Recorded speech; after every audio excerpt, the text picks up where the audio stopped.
Press the bell icon on the YouTube app and never miss another update. তো কি অবস্থা সবার? কিছু কিছু আদবাই মার্কায় এইচএসসি পরীক্ষার্থীদের জন্য রয়েছে বিশাল একটা সুখবর। কি সুখবর আছে বলেন দি আপনি একটু শুনি কান।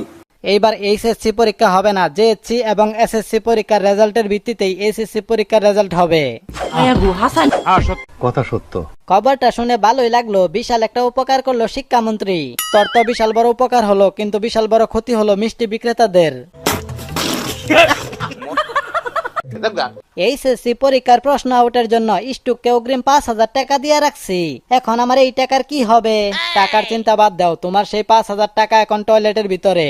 তুই কি কস এইগুলা? টাকা আবার টয়লেটের ভিতর যাবে কেমনে?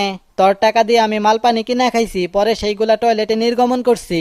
আমি এত কিছু বুঝি না, আমার টাকা দিবি না হয় প্রশ্ন উঠবে ইমানদারায় তোর নামে মামলা করবো।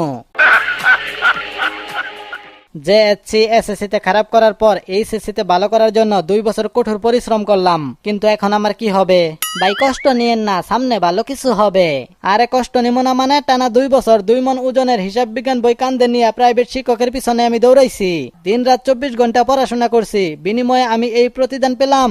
ভাই কিচ্ছু করার নাই, সবকিছু মাইনা নেন। মনে করেন আপনার স্বামী বিদেশ। এইচএসসি পরীক্ষা না হইয়া কিছু কিছু গাদা গাদা স্টুডেন্টদের জন্য ভালোই হয়েছে। তারা পুরা এলাকায় গর্ব করে বলতে পারবে এইচএসসি পরীক্ষা হলে আমি গোল্ডেন A- পাইতাম। ভাই আমার উদ্দেশ্য কইরা কিছু কইলেন নাকি? না রে ভাই, কইলাম এইচএসসি পরীক্ষা হলে তোর করুণ কান্নাটা দেখতে পাইতাম। কি যে কোন না ভাই, এইচএসসি পরীক্ষা হলে তো আমি গোল্ডেন A- পাইতাম।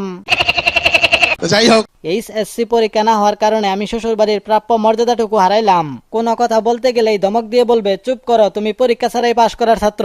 আপনিও ধমক দিয়া বলবেন পরীক্ষা ছাড়া পাশ করা জামাই পাইছেন, এইটাই তো আপনাকে কপাল। পরীক্ষা তো হবে না, তা এইচএসসি পরীক্ষার রেজিস্ট্রেশন ফি ফেরত দিবে না? তুই ধৈর্য ধর। ফেরত দিলে তো ভালোই হইতো, শৌখিনের জন্য শপিং করতে পারতাম। আমার কোনো শৌখিনা টকিনা নাই, তাই টাকাটা ফেরত দিলে 2 কেজি গাঞ্জা কিনে আমি লকডাউনে বসতাম। অদ্ভুত কথা বলে। এইবার কারো বাবা মা আর বলতে পারবে না তুই পরীক্ষায় ফেল গেলে তোরে রিক্সা কিনা দেবো।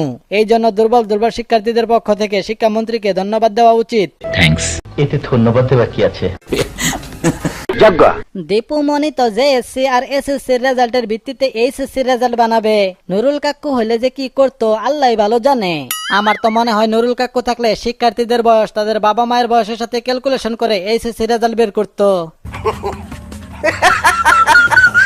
আমি তো একটা জিনিস কিছুতেই বুঝতেছি না, যেখানে বাংলাদেশে সবকিছু স্বাভাবিক চলতেছে সেইখানে শিক্ষা প্রতিষ্ঠান লকডাউনে রাখার কারণটা কি?